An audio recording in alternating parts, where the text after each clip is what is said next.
Alright, well, happy Thursday morning to you all. It's very cloudy and steamy out here. I think we're going to get rain today. Headed out on it's 9 a.m. on July 31st. Let's do the weather report, and I'm going to get on the road. My buddy is waiting on me. I'm late. 83 degrees and feels like 91. It feels hotter than that, but okay. Whatever you say. Oops, I think I got the wrong thing on there. There it goes. Pictures on this thing are much faster than on my Galaxy. Ants everywhere, man. The ants are in our cars, they're on the bike, they're everywhere. And I've put the diaza, whatever the hell it is, all over the yard. I cannot figure out where all these ants are coming from. It's insane.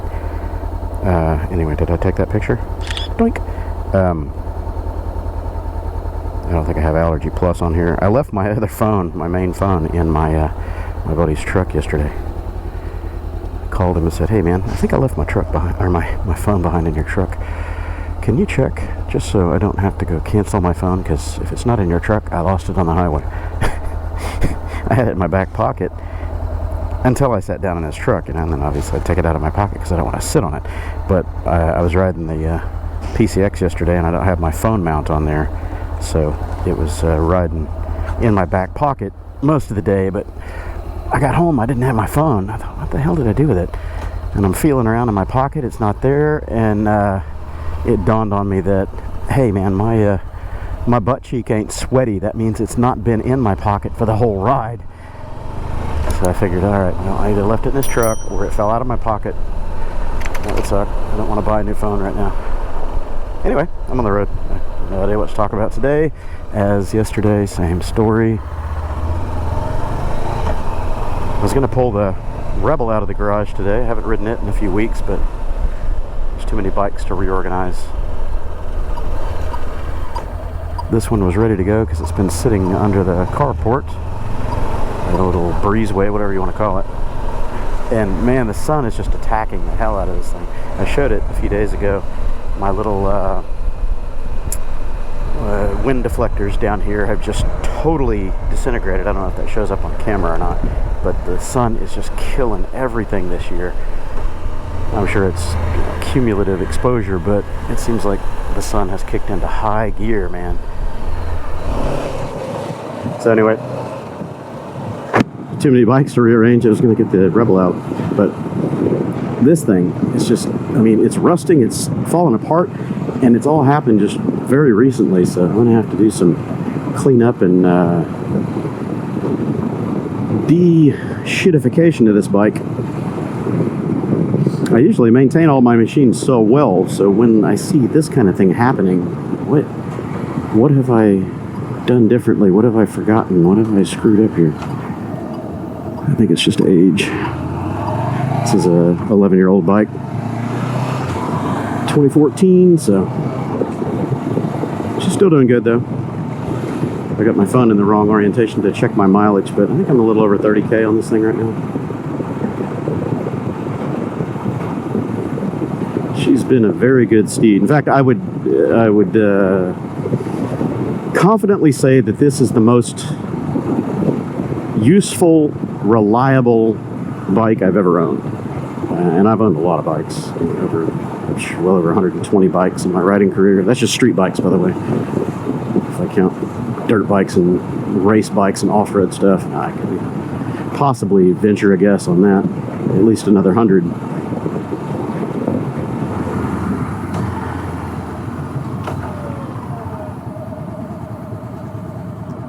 Yeah, so if I were to replace this with another bike, as close to apples as I could get it, you know, I think that would be the NC750X. Of course, that's an automatic transmission, but the layout is roughly the same. My intended riding chores are the same. I think that would be a good fit. I don't know how well I'll adjust to the fuel tank being under the rear seat. That's annoying. As long as I'm commuting like this, it's not a problem. Touring on the highway, when I've got my roll bag on the back seat, that becomes an inconvenience, because instead of filling right here, you're unloading your back seat to get to the tank. So one of my channel viewers sent me a picture of a rear seat rack conversion that he had on his bike. Offered it to me, by the way. He said, I don't have the bike anymore. You're welcome to have this. This was like a year or more ago, so I don't know if he still got it, but it was a mounting plate, black, powder-coated, real fancy aluminum, whatever, and it had a little cutout for the fuel neck or fuel nozzle, so you never have to lift your seat up. And the mounting plate itself had lash down points for bags and all that. Pretty cool. I don't know if those are being produced anymore. He said that particular one didn't seem like it was for sale anymore, but I'm sure somebody could pattern that and reproduce it. I never ride with a pillion, so I don't need that rear seat for anything other than storage for a roll bag or something like that. Yeah, I'm getting the new bike bug again. I want to add another bike to the stable. I haven't done it in a couple years, 3 years, whatever. 2 years, I guess, right at 2 years almost. I got the Hunter 350 in September of 23, so it's been right at 2 years. I need to get a couple of the derelict bikes back on the road. Put the Hunter back on the road, put the XT 250 back on the road, figure out what the electrical problems are on that one. I'm just kind of getting the itch. Now, obviously, I need to get some stuff out of my stable to make more room. I don't know what's going to go. Potentially the Rebel. I just don't ride it as much as I used to. I still like it, it's good fun, but the ergonomics on it have always been kind of a sticking point for me. And, granted, I never did put the bar risers on there. I have them, I've just been too lazy to put them on because I know it's going to involve cable rerouting and all kinds of nonsense that I don't want to have to get into. But the ergonomics, the stretch, the splayed out leg position, all that, it's just been kind of a sticking point for me. And now that I've had a couple of recent injuries due to wrecks that were not avoidable, not my fault, riding it puts even more stress on my lower back and my neck, so it's not all that comfortable. An upright, standard bike like this is fine. Scooters, obviously, that's still an upright seating position. I need to get the Ducati back on the road. That project my son started, I started it and then left it, and then my son started it and he left it 4 or 5 months now, so I just need to get that thing rolling again, either sell it to a buddy of mine or sell it to my son if he can come up with the money to get it out of the garage. I wouldn't mind riding it, but kind of getting past that street bike hooning phase, Another bike I've been looking at is the Himalayan 450, 452, whatever you want to call it. That's an interesting bike. If I were to get rid of the XT250, that would be the likely bike to replace it. It's not quite apples to apples because the Himalayan is considerably heavier. It's a 420-pound bike or something close to that. And the XT is right at, 300 and something pounds, 320. It's really light. I really like the Hunter. I need to put it back on the road. I like that upright, let's call it lazy for lack of a better term, very relaxed riding style. It's not fast, it's not intimidating, it's just very neutral all the way around, kind of relaxed demeanor about it. I like it. I wish it were a little bit faster on the highway, be able to cruise at 70, 75 comfortably. That's kind of its upper reach, so it's not really comfortable at freeway speeds around town here, where this one has no problem at all with it.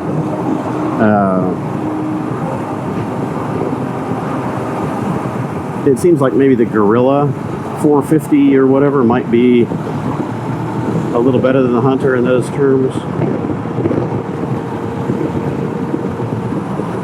Yeah, I'm just sitting here brainstorming on it. I really do want to put my Hunter 350 back on the road this fall. I've talked about it, but I'm daydreaming right now on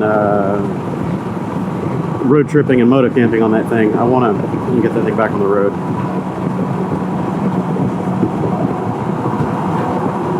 Let's go back road, cruising, find some state parks. A little 2 to 4 day or 2 to 5 day weekend camping deals. So about a week ago, I was rolling through this stretch, lamenting the fact that I still don't have my van back yet from the body shop. It's been almost 3 months now, about a week short of 3 months. And I went in last Friday. They said it was going to be ready for pickup. My wife and I drove all the way up there, which is, you know, up by Tidwell and 290, and went to do the inspection on it, look at it, and immediately found a whole bunch of things that were wrong. I mean, right off the bat. That worries me. This is not centered up, and it's scraping. That's what that plastic is. So either they don't have this panel in the right place, or this whole hinge is bent, because it's not even close to lined up. I mean, there's 1/8 of an inch here and a lot there, contact here, and a huge gap here. So this panel is not in the right place. Body gap is not consistent. I see paint overspray right here. Yep, body gap is not consistent, and this is damaged right here. This should be a new bumper cover. So there's a big scuff down here. They need to buff that out for sure, because there was 0 issues, no dings, nothing. There's another scuff over here on the front corner. So we've got a big gap here. I can fit my whole little finger in there. That is not consistent. Not consistent. The rear hatch is not centered up. Not at all. No, we're not accepting this. You can see it's like screws, and yeah, there's a big scuff here where something went up under it. Okay. This is not centered up. It's dragging, so the whole gate is either not straight, or something about this plastic arrangement here is not square. When we close it, watch your head. This is not centered. And I looked, it doesn't look like it's just the trim. This is huge. This is not square. This trim panel is loose, about to come off. It's not meeting the glass.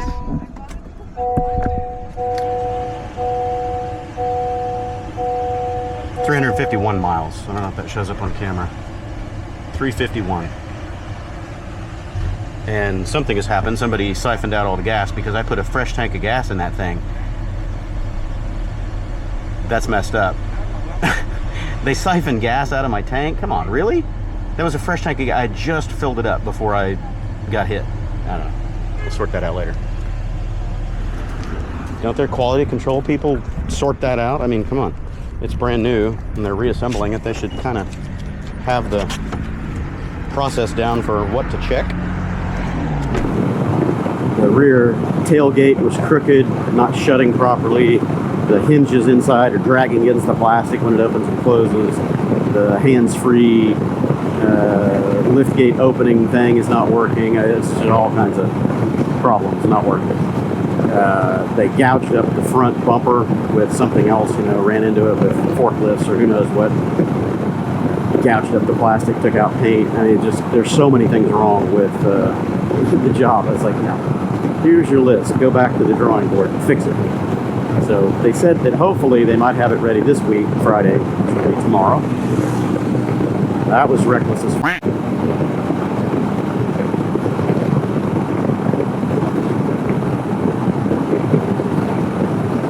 Passing on the right with no notice, no nothing. He came from far right lane somewhere. He wasn't in the HOV. Riding like a tool.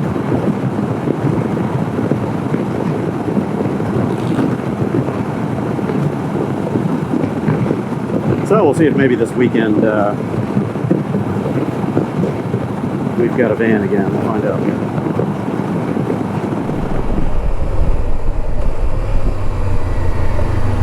They need to cut these trees down right here. You can't see through the roundabout only because of those trees. A silly spot.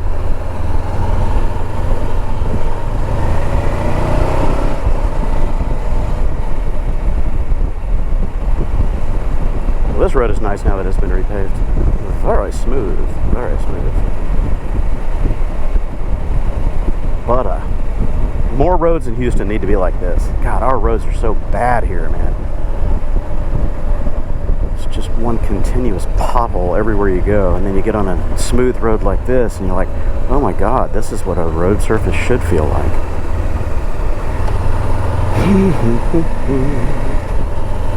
Hungry. I'm deciding if I want to eat today. I've been trying to get back into my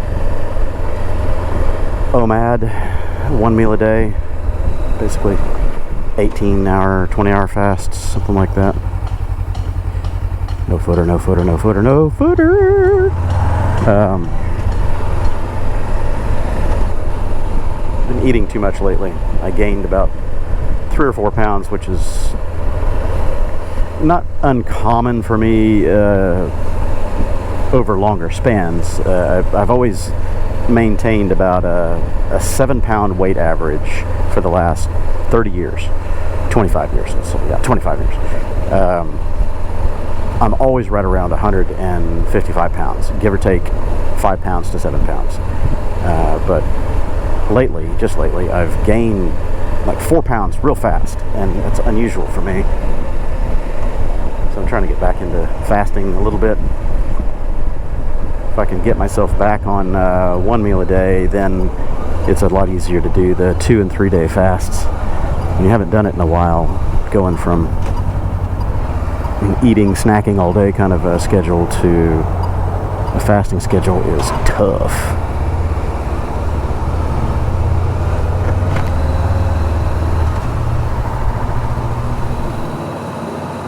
Oh, the other thing I want to do this fall, I was really thinking about that and actually getting back into my measurements and all the stuff. I want to contract KipMoto to build another hitch or hoop for my PCX 150 and or the Silver Wing. I might be able to have him build one that fits the Silver Wing and then some reducer spacers or something to make it fit the PCX. I really do want to drag the trailer behind the scoots for fall. Hell, I'd like to even pull it behind the Hunter. You know, it'd be nice to find some dimensions that would kind of work for all three and just adapt it with some little spacers or something. Anywho, I've arrived. I will catch you guys later.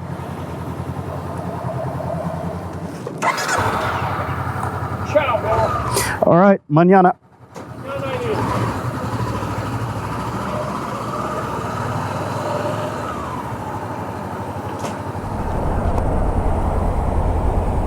I didn't even check the time. I know it's right into rush hour. 3:20, yeah. Starting rush hour. Rush hour didn't used to start until 4:15 here in Houston, but over the last decade or so, it just thicker always. And rush hour pretty much starts at 3 o'clock now. Highway starts getting clogged up. If you're not out of this area and well on your way headed west by 3:15, you're going to be stuck in the Katy crawl because this is nothing but suck, pure suck.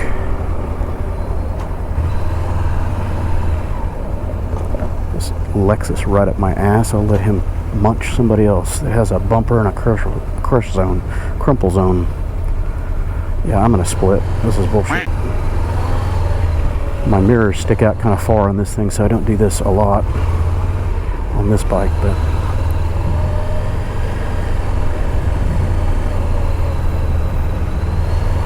I don't want to snag anybody by accident.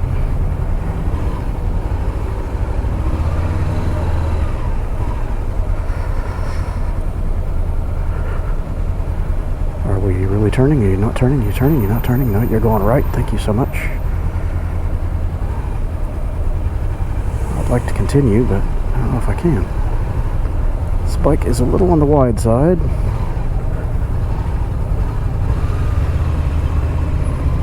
There's got to be some kind of a outage on the lights or something. This is bullshit, man. This is way thicker than it normally is. No muffler on that guy.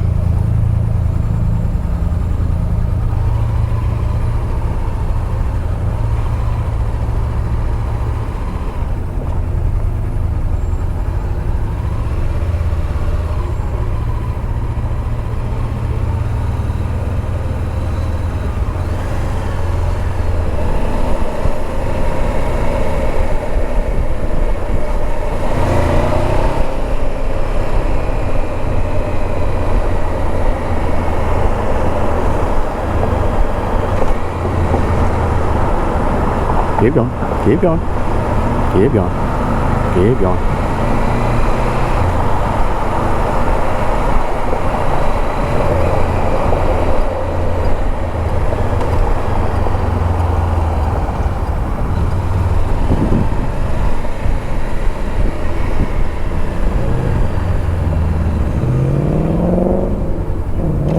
Ew, burning chicken. I smell greasy, overcooked fried food. Always try to wave thank you for the people who are courteous and paying attention to traffic flow and not stopping in the middle of intersections.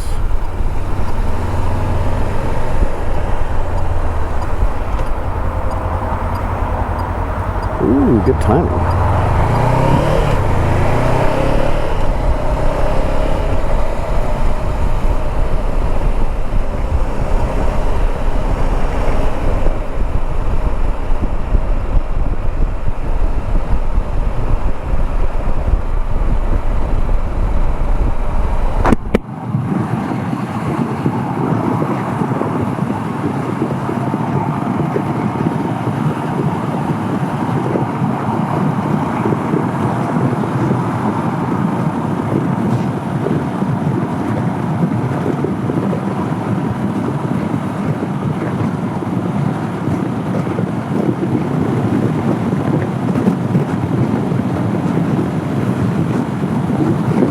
Well, it hasn't started raining yet. That's a good thing.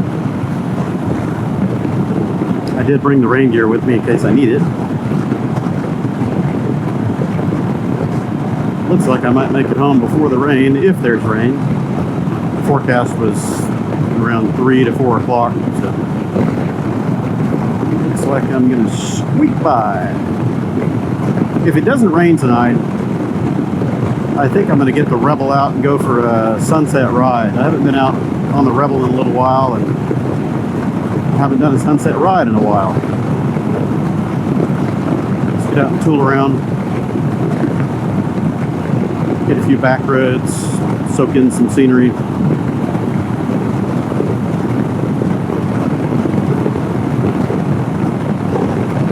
A couple of the guys on my Discord server and in the groups that I chat with frequently are talking about organizing a kind of a mid-fall moto camp sometime around October. That would be great. I haven't really planned any moto camping outings in a little while, so I need to get out and actually have a 3 or 4 day relaxation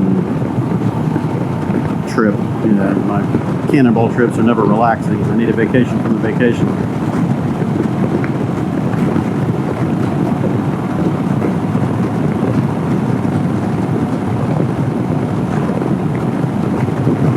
I'd like to just go somewhere and park, you know, be down for a few days, off-grid cooking, off-grid living, just relax and do a lot of nothing.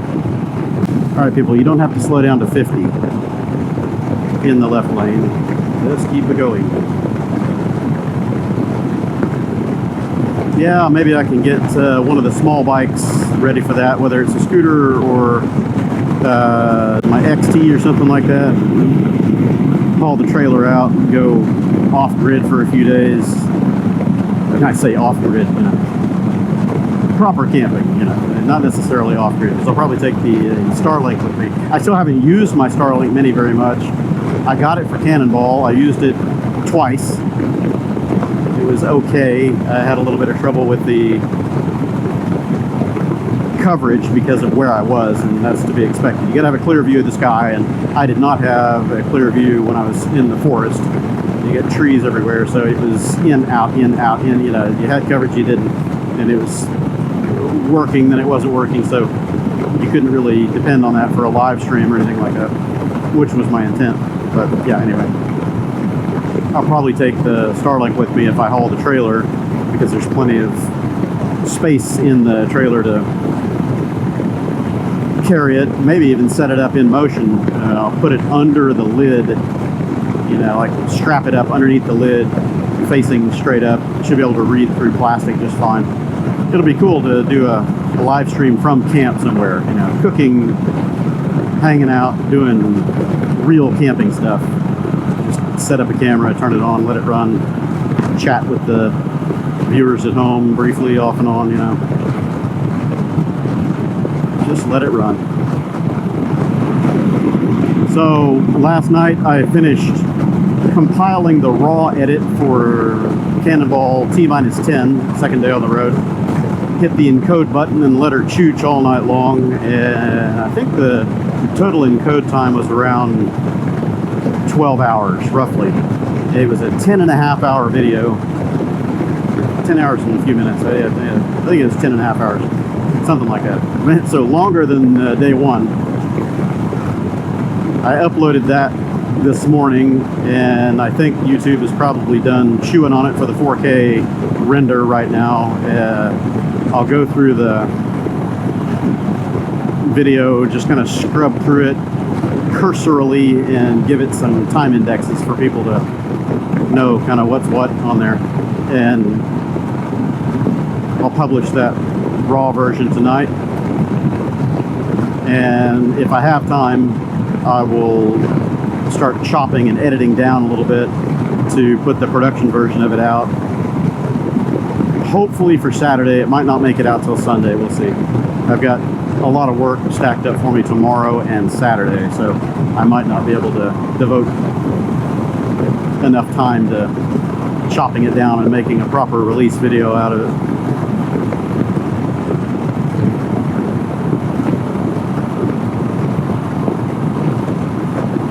I'll shoot for about the same length on that one as I did on T-11, so it'll be under an hour. You know, I'm shooting for about 45 to 55 minutes is my target.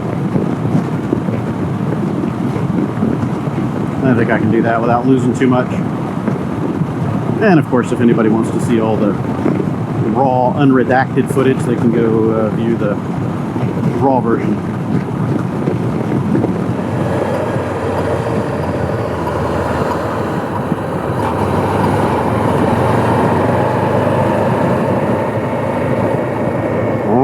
Home again, home again.